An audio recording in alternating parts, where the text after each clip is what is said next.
पर्यटक एवं तीर्थ स्थलों के लिए लोकप्रिय बिहार प्रांत की पावन भूमि वैशाली नगर, जहां 2616 वर्ष पूर्व अवतरित हुए जैन धर्म के 24वें तीर्थंकर और वर्तमान शासन नायक भगवान महावीर स्वामी की जन्म स्थली के नाम से विश्व में सुशोभित है। इस तीर्थ पर अनेक प्राचीन जैन मंदिर स्थित हैं, जिस कारण ये तीर्थ संपूर्ण जैन समाज की आस्था का प्रमुख केंद्र माना जाता है। क्षेत्र पर यात्रियों के लिए भोजन एवं आवास की समुचित व्यवस्थाएं हैं। तीर्थ क्षेत्र के दर्शन कर अपने जीवन को सार्थक करें। बिहार के पटना से वैशाली की दूरी महज 70 किलोमीटर है, जहां बड़ी ही आसानी के साथ देश के कोने कोने से भक्त पहुंचकर प्रभु दर्शन का लाभ प्राप्त करते हैं। आप भी ऐसे अति प्राचीन तीर्थ का दर्शन वंदन कर स्वयं को धन्य करें।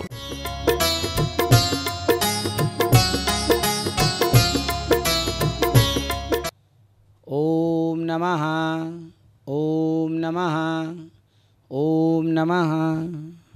महानुभाव, आचार्य मानतुंग देवकृत भक्तामर स्तोत्र में हम लोग इनके एक एक श्लोकों के अर्थ और उसके भाव पे चर्चा कर रहे थे। अब 11वें श्लोक में भगवान ऋषभदेव के बारे में आचार्य मानतुंग देव क्या कह रहे हैं, इस बारे में श्लोक में बताते हैं। दृष्ट्वा भवन्तमनिमेष विलोकनीयं नान्यत्र तोषमुपयाति जनस्य चक्षु पीत्वा पयः शशिकर द्युतिदुग्धसिन्धो क्षारं जलं जलनिधे रसितुं क इच्छेत्। बहुत सुंदर बात कह रहे हैं कि भगवान ऋषभदेव के बारे में आचार्य मानतुंग देव अपने वक्तव्य में, अपने इस श्लोक में कितने सुंदर बात बता रहे हैं। दृष्ट्वा, दृष्ट्वा का अर्थ होता है देख करके। भवंतम, भवंतम का मतलब होता है आपको। हे भगवान, आपको देखकर, अनिमेष, कैसे देखकर। निमेष का मतलब होता है आँखों को झपकाना। अनिमेष का मतलब होता है आँखें बिना झपकाए। विलोकनीयम, देखने योग्य।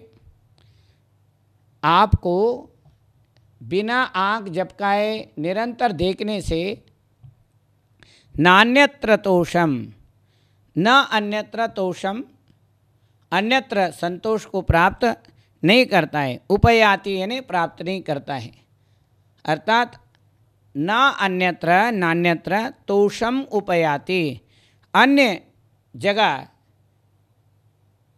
संतोष को प्राप्त नहीं कर सकता है। जनस्य चक्षु, संसारी प्राणियों के ये आँखें तृप्त नहीं होते हैं।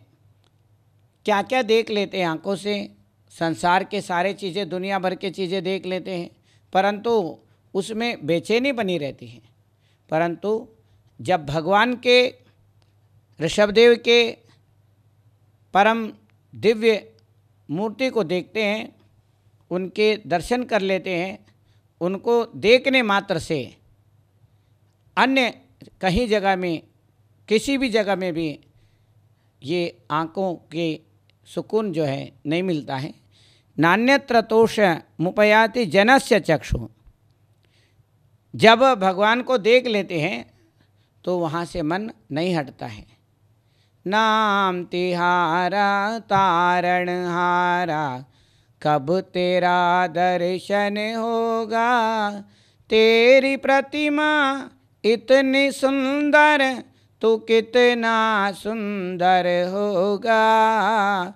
नाम तो तिहारा तारणहारा। किसी ने कहा है इसी बात को स्पष्ट करते हुए कि भगवान के नाम से इतना आनंद आ रहा है, और प्रतिमा देख करके, उनके मूर्ति देख करके, उनके प्रतिकृति देख करके, उनके प्रतिबिंब को देख करके, उनके दर्शन करने से इतना आनंद आ रहा है। तेरी प्रतिमा इतनी सुंदर, तू कितना सुंदर होगा। साक्षात भगवान ऋषभदेव को देखने में कितना आनंद आता है, इस बारे में मानतुंग आचार्य कह रहे हैं यदि एक बार गलती से भी भगवान को देख लिया, उसके बाद दूसरे जगह कहीं पर भी देखने का मन नहीं करता है। कैसे? पीत्वा पयः शशिकर द्युति दुग्ध सिंधु। पीत्वा पयः शशिकर द्युति दुग्ध सिंधु। क्षीर जल के दुग्ध सिंधु, क्षीर सरोवर के, क्षीर सागर के शशिकर द्युति, चांद के किरणों के तरह उज्जवल स्वच्छ क्षीर सागर के जल को पीने के बाद, पीत्वा पयः पीत्वा, जल को पी करके, दूध जैसे क्षीर सागर के जल को पी करके, जिसने क्षीर सागर के जल को पी लिया है एक बार भी, फिर उस व्यक्ति को क्षारम जलम, खारा पानी, जल निधे लवण समुद्र के कारा पानी रसितुम कहि चेत। कौन ऐसे व्यक्ति हैं जो क्षीर सागर से मिले हुए दूध जैसे पानी को पीने के बाद लवण समुद्र के खारे पानी पीना कौन चाहेगा? रसितुम का इच्छेत, कौन व्यक्ति है जो चाहता है? अर्थात कोई नहीं चाहता है। इसका अर्थ ये है कि जब वीतराग भगवान के दर्शन कर लेते हैं, उसके बाद और अन्यत्र देवी देवताओं में दर्शन करने का मन नहीं करता है, क्योंकि वीतराग भगवान जो है वीतरागता को देते हैं। राग ही बंध का कारण है, राग ही, मोह ही बंधन, दुनिया का, संसार का कारण है। संसार के सामग्री और इसके पीछे पड़ता है तो संसार के सामग्री तो उसको मिलता नहीं है, और स्वयं का जो ध्यान है वो भी छूट जाता है। जो अध्रुव को छोड़ करके अध्रुव के पीछे पड़ता है, ध्रुव वस्तु को छोड़ देता है, शाश्वत जो आत्म तत्व है उसको छोड़ देता है और अध्रुव वस्तु के पीछे पड़ जाता है।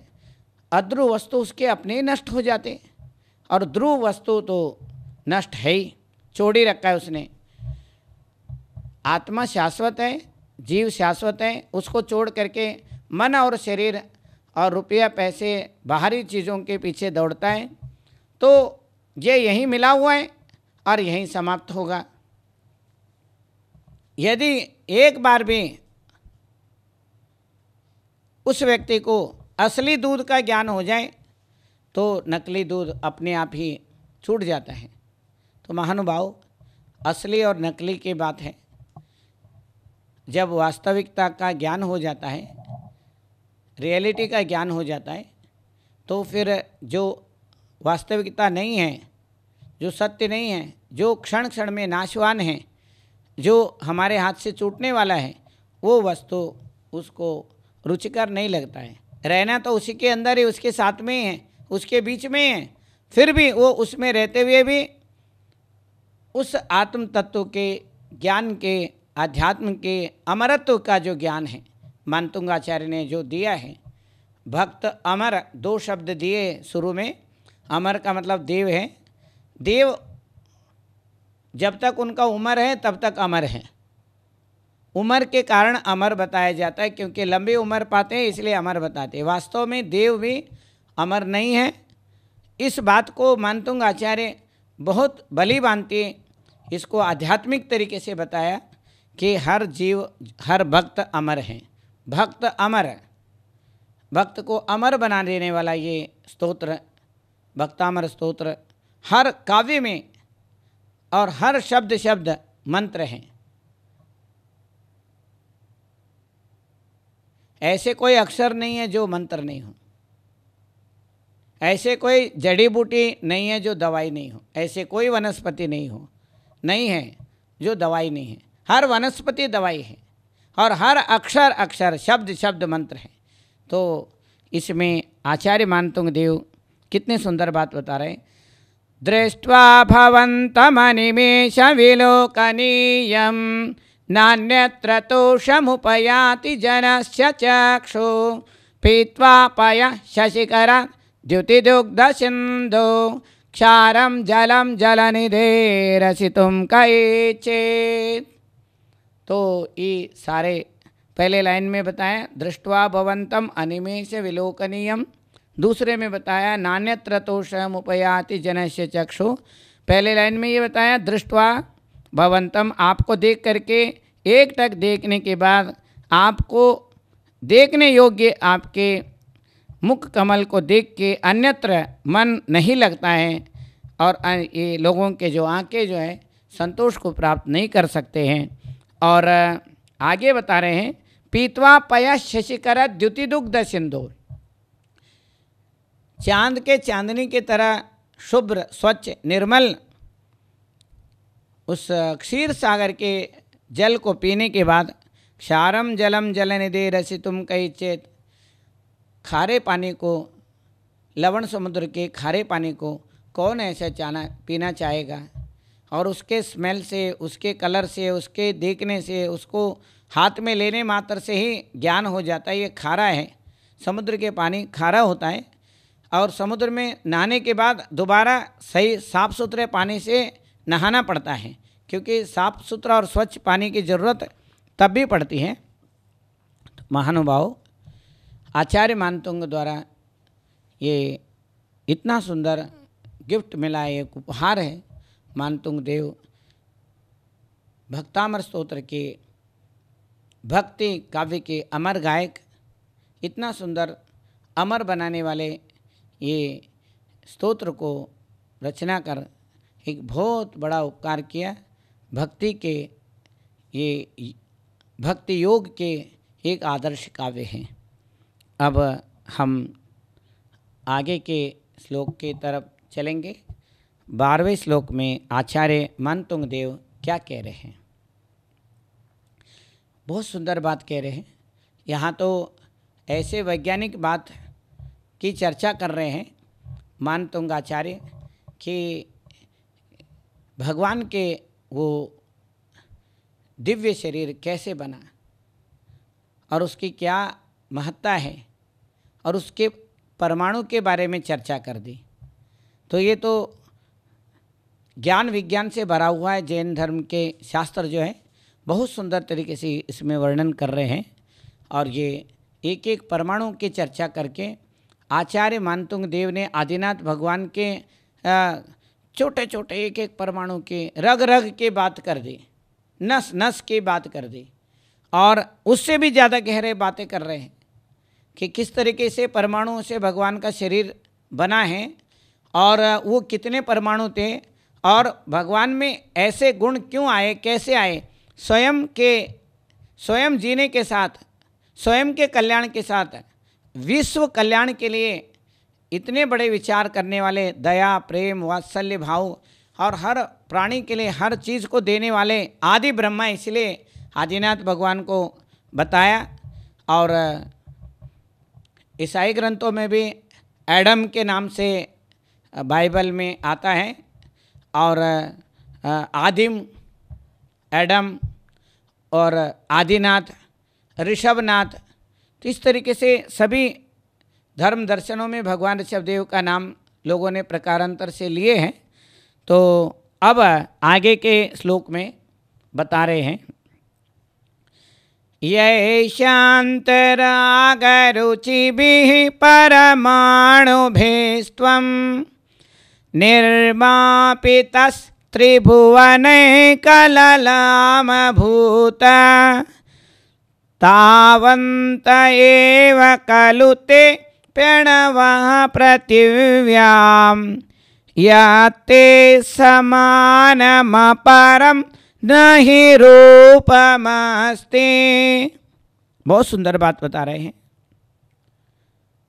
अब यही शांत राग रुचि भी, जिन शांत रस के परमाणुओं के द्वारा, यही जिन शांत राग रुचि भी, शांत राग परमाणुओं के द्वारा, कि नाना प्रकार के रस हैं, हास्य रस है, विभत्स रस है और श्रृंगार रस है, को 9 प्रकार के अलग अलग रस हैं। और ये सारे संसार के उसको मोह को बढ़ाने वाले हैं, और इससे ऊपर उठ करके शांत रस है। यही शांत राग रुचि भी है कि बहुत सुंदर के सुंदर जो शांत राग के रस है, राग को शांत करने वाले रस, वीत राग, गीत वीत राग है। ये जो भक्तामर स्तोत्र है, ये वीत राग का गीत है, गीत वीत राग है। तो ये वीत राग गीतांजलि है। भगवान ऋषभदेव के गुणगान करते हुए आचार्य मानतुंग देव कहते हैं, यही शांत राग रुचि भी परमाणु, जिन शांत रस के परमाणुओं के द्वारा परमाणु भी त्वम निर्मापिता त्रिभुवनैकललाम भूता, निर्मापिता तैयार किए गए हैं। आप जिन शांत रस के परमाणुओं से तैयार हो गए हैं, त्रिभुवनैका, तीन लोक के एक ललाम भूता, ललाम का मतलब सर्वश्रेष्ठ सुंदरता को धारण करने वाले, ललाम भूता सुंदरता को, सुंदरता का स्वरूप, सर्वश्रेष्ठ, इससे सुंदर और कोई भी नहीं हो सकता है। तो ऐसे निर्मापिता तैयार हुए हैं, ऐसे भगवान कैसे हैं? आप के ये सुंदर शरीर कैसे बना और कोई क्यों नहीं बना?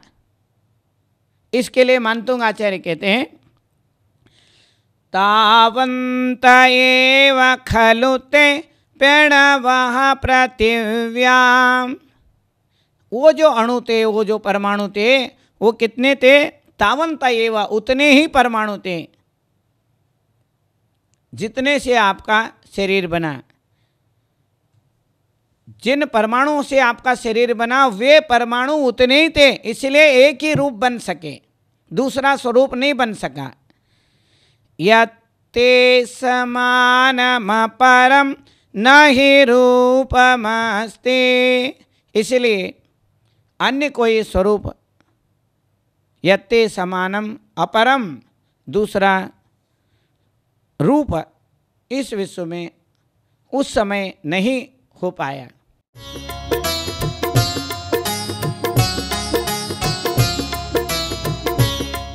पर्यटक एवं तीर्थ स्थलों के लिए लोकप्रिय बिहार प्रांत की पावन भूमि वैशाली नगर, जहां 2616 वर्ष पूर्व अवतरित हुए जैन धर्म के 24वें तीर्थंकर और वर्तमान शासन नायक भगवान महावीर स्वामी की जन्मस्थली के नाम से विश्व में सुशोभित है। इस तीर्थ पर अनेक प्राचीन जैन मंदिर स्थित है, जिस कारण ये तीर्थ संपूर्ण जैन समाज की आस्था का प्रमुख केंद्र माना जाता है। क्षेत्र पर यात्रियों के लिए भोजन एवं आवास की समुचित व्यवस्थाएं हैं। तीर्थ क्षेत्र के दर्शन कर अपने जीवन को सार्थक करें। बिहार के पटना से वैशाली की दूरी महज 70 किलोमीटर है, जहां बड़ी ही आसानी के साथ देश के कोने कोने से भक्त पहुंचकर प्रभु दर्शन का लाभ प्राप्त करते हैं। आप भी ऐसे अति प्राचीन तीर्थ का दर्शन वंदन कर स्वयं को धन्य करें।